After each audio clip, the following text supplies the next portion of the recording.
এক সময় না এক সময় আল্লাহর কাছে আপনার অবশ্যই জবাব দেওয়া লাগবে। একটা মিথ্যা এইভাবে মানুষের নামে সরাই দেওয়া।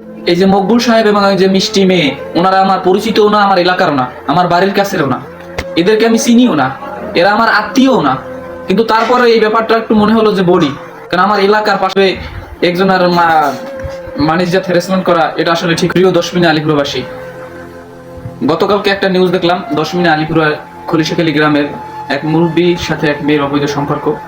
সেটা দশমিনা বার্তা এবং আলিপুর বার্তা নামের একটি আইডি দিয়া বাজেভাবে, অনেক বাজে অ্যাঙ্গেল থেকে বিভিন্নভাবে ভিডিওটা ছাড়া হয়েছে, পোস্টটা করা হয়েছে।